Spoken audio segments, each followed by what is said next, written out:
ये एक ऐसा किला है जिसको घूमने का मन मेरा काफ़ी टाइम से हो रहा था, क्योंकि ये बहुत यूनिक है और यहाँ तक पहुँचना इतना आसान भी नहीं था, क्योंकि ये किला समुद्र के एकदम बीच में है। अब ये जगह इतनी खास क्यों है, इसकी कहानी तो मैं आप लोगों को बताऊंगा ही, लेकिन यहाँ तक पहुँचने के लिए हमारी ये कहानी शुरू होती है पुणे से। तो अभी हम रास्ते में रुके हैं जोशी जी बड़े वाले के पास में ब्रेकफास्ट करने के लिए। वैसे टाइम 10 हो गए हैं, ब्रेकफास्ट तो करना ही है।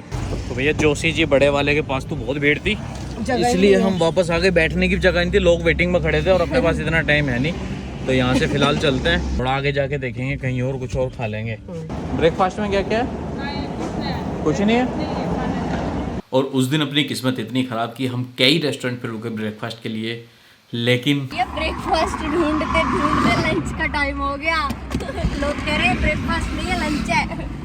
हाँ ना, लग रहा है आज ब्रेकफास्ट है ही नहीं किस्मत में शायद, बट एनीवेज आगे देखते हैं, क्योंकि पीछे जितने भी हमने कम से कम 4-5 किलोमीटर में जितने रेस्टोरेंट जो भी देखे ना, सब इतने फुल कि बैठने को भी जगह नहीं है। बच्चों के साथ तो बैठने का तो पहले ये चाहिए। खाली था बट यहाँ है ही नहीं है, वैसे भी खाली है, इसीलिए खाली है। तो चलो अभी आगे देखते हैं, वैसे भी कहीं नॉन मिलता वेज है ज्यादा है यहाँ पे। तो। तो ये क्या क्या नाश्ता?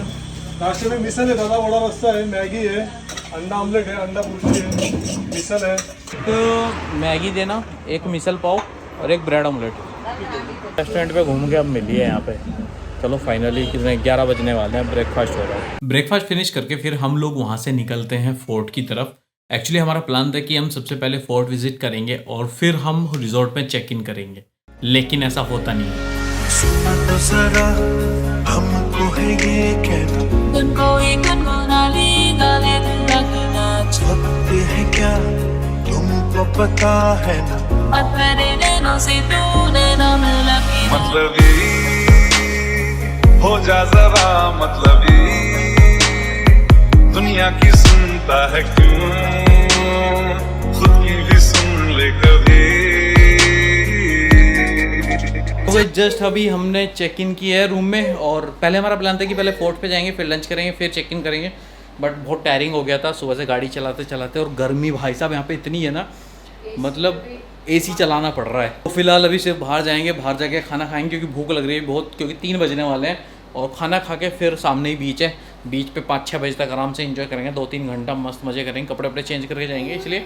एंड फिर कल सुबह सुबह फोर्ट पे जाएंगे। वैसे जो अंकल है ना यहाँ पे, मतलब जो यहाँ पे रिसेप्शन पे थे, तो वो बोल रहे थे कि सुबह में बहुत भीड़ रहती है फोर्ट के लिए, तो लेकिन अभी जब हम आए तो इस टाइम पे जो भीड़ थी, वो बोल रहे थे कि इस टाइम कम रहती है, लेकिन इस टाइम भी पार्किंग फुल थी एकदम। तो लॉन्ग वीकेंड है, क्रिसमस है, इसलिए शायद बहुत सारे लोग यहाँ पे आ रहे हैं।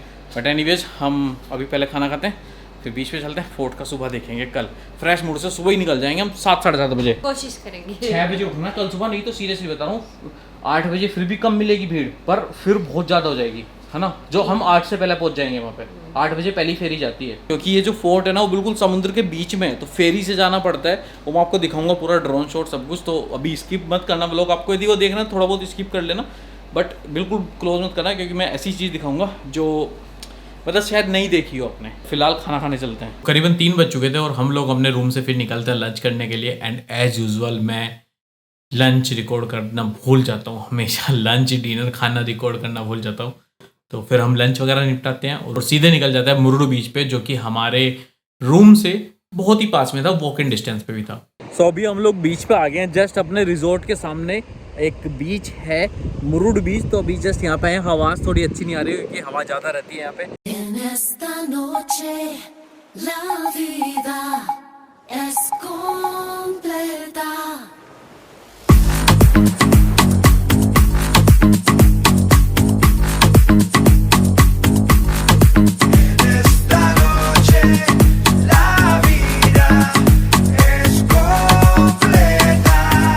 बीच पे हम लोगों ने करीबन 2-3 घंटे स्पेंड किए। कियांश और नक्श को बहुत मज़ा आ रहा था वहाँ पे, एंड एक ब्यूटीफुल सनसेट मैंने फर्स्ट टाइम बीच पे एक्सपीरियंस किया। इसके पहले मैंने कभी भी सनसेट बीच पे नहीं देखा है, तो it was a very beautiful. और सनसेट एंजॉय करते करते फिर हमारे साथ में ये होता है, समुद्र से एक लहर आती है और वो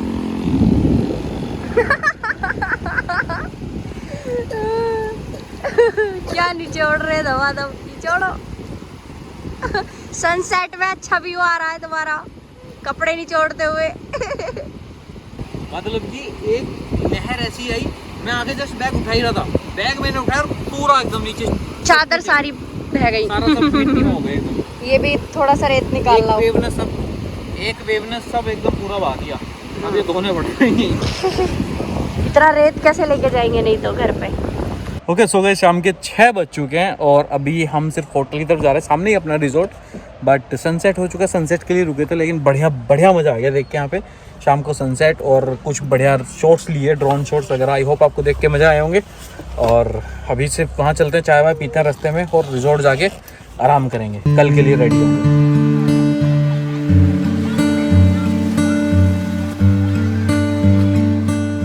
अगली सुबह ब्रेकफास्ट करने के बाद हम लोग निकलते हैं फोर्ट विजिट करने के लिए, और रास्ते में हमें मिलता है फोर्ट व्यू पॉइंट।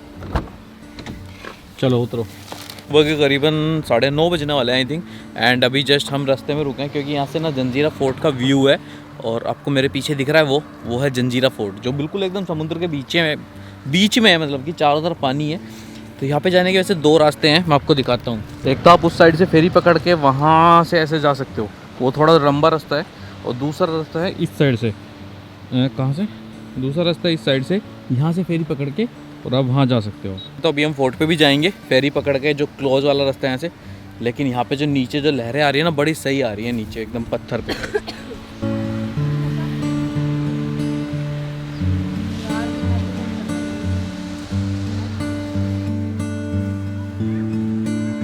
उस पॉइंट पे बहुत सारे फोटोज निकालने के बाद हम लोग पहुंच जाते हैं उस पॉइंट पे जहाँ से हमें फेरी मिलने वाली थी, और वहाँ पहुँचते ही जो मैं नज़ारा देखता हूँ उसको देखते ही मेरा सिर घूम जाता है।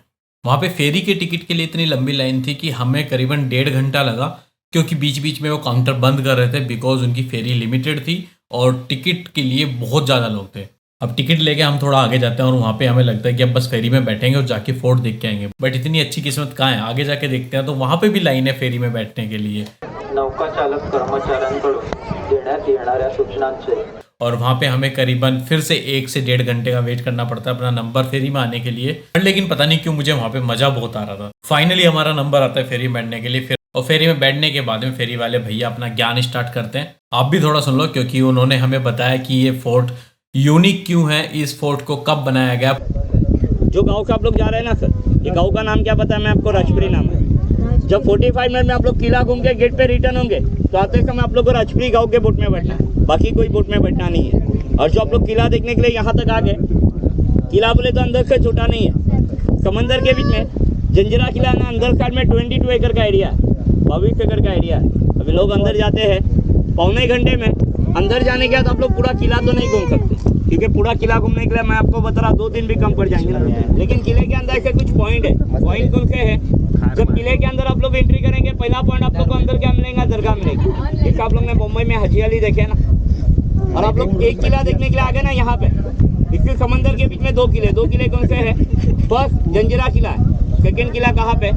देखो यहाँ का 8 किलोमीटर दूर के अंदर में किला दिख रहा है, पानी के अंदर ही, छत्रपति संभाजी महाराज। जो ये किला जीतने के लिए यहाँ का 8 किलोमीटर दूर के अंदर में किला बना हुआ, किले का नाम क्या है? पद्मदुर्ग। 16 एकड़ में 300 साल पुराना किला है।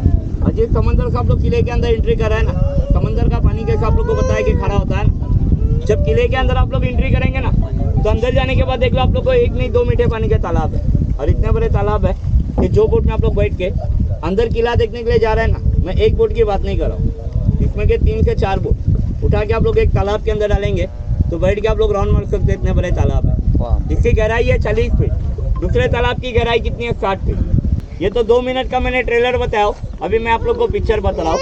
ये समंदर के बीच में जो राजा ने किला बनाया ना, वो राजा का नाम क्या है? सिद्दी जौहर। तो अपने भारत के अंदर सिद्दी नाम के 2 राजा थे ना। छत्रपति शिवाजी महाराज के टाइम पे एक सिद्दी था कि नहीं? 1662 में पनालगढ़ के अंदर जो बेड़ा डाला था, जंजीरा किला और राजा ने नहीं बनाया, उनसे भी 500 साल पहले आके समंदर के बीच में इतना बड़ा किला बनाया हुआ है 22 एकड़ का। ये राजा कहाँ का था? आप लोग को बताया साउथ अफ्रीका से। किले का बांधकाम समंदर के बीच में पानी के अंदर ये 1118 में चालू किया और 1140 में पूरा बना के कंप्लीट हो गया। मतलब बनाने के लिए यहाँ पे इन लोगों को कितने साल लग गए? 22 साल लग गए ना। अभी आप लोग क्या नाम सुन के आगे कहाँ जाना है? मुरुड जंजीरा जाना है ना। तो मुरुड एक तालुका है, किले का रियल नाम क्या है? जंजीरा नहीं है, जल जीरा है, मतलब जल में बना हुआ किला। इसको हमने तुमने रिपीट करके शॉर्ट फॉर्म में नया नाम क्या दिया हुआ है? जंजीरा दिया हुआ ना। तो जंजीरे का कोई और कोई मीनिंग नहीं है। जब किले के अंदर आप लोग एंट्री करेंगे, अंदर जाने के बाद देख लो सेकेंड पॉइंट आप लोग को अंदर क्या मिलेगा? तोप मिलेंगे। जो अपने भारत के अंदर 3 नंबर पे आती है। पहला तोप कहाँ पे आप लोग को पता है, मुलुक मैदान है। दूसरा तोप है दौलताबाद का मेंढा तोप, और 3 नंबर पे है सामने जो आप लोग को तोप दिख रही है किले के अंदर, वो तोप का नाम क्या है, कलाल बांगड़ी। फिर किला देखने के लिए आप लोग ने 1 किलोमीटर गांव से टिकट निकाले, बोट के अंदर बैठ के आ गए ना सर। 1947 तक राजा का हुकूमत था, किले के अंदर 3000 लोग रहने के गाँव था, इन लोग का आना जाना बोट के अंदर नहीं था सर। किले के अंदर से अब बीच सेंटर में समंदर की गहराई कितनी है, 60 फीट है, 60 फीट। कितनी खोला है, 60 फीट खोला है।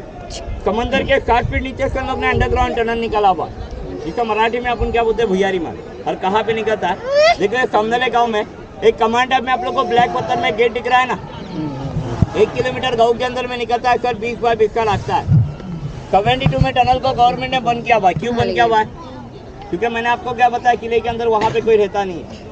समंदर के बीच में किला क्या हो गया, टूरिस्ट पॉइंट हो गया, लोग आने लगे ना, सेंट्रल गवर्नमेंट के अंडर में चला गया ना, तो गवर्नमेंट ने बंद किया। छत्रपति शिवाजी महाराज ये किला जीतने के लिए यहाँ तक नहीं आए। छत्रपति शिवाजी महाराज का अधूरा सपना है जंजीरा किला। छत्रपति संभाजी महाराज उन्हीं के लड़के, जब ये किला जीतने के लिए 8 किलोमीटर दूर के अंदर में किला बांधे थे पद्मपुर, और रायगढ़ किले पे औरंगजेब ने अटैक कर दिया ना, छत्रपति संभाजी महाराज को कहाँ पे जाना पड़ा, रायगढ़ किले को बचाने के लिए। क्यों, रायगढ़ किला में इन लोग की क्या है, राजधानी है ना, तो जंजीरा किला अछीन के रहने का कारण क्या है, ये किले को कोई जीता क्यों नहीं।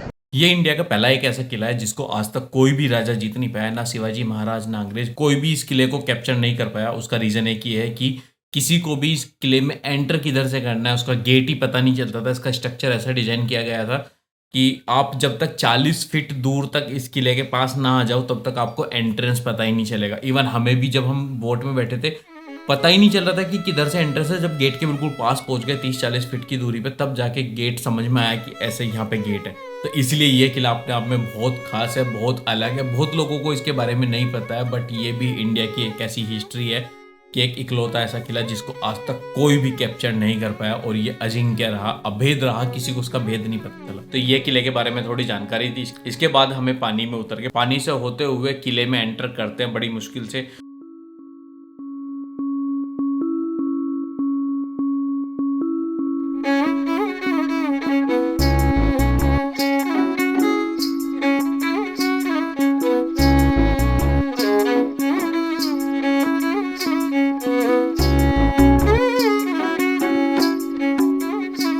किले को घूमते घूमते हम लोग पहुंच जाते हैं किले के ऑलमोस्ट टॉप पे, क्योंकि मुझे वहां से कुछ अच्छे अच्छे ड्रोन शॉट्स लेने थे। और जैसे ही मैं ड्रोन फ्लाई करता हूँ शॉट लेने के लिए, लोग मुझे इस तरह कुछ घेर लेते हैं।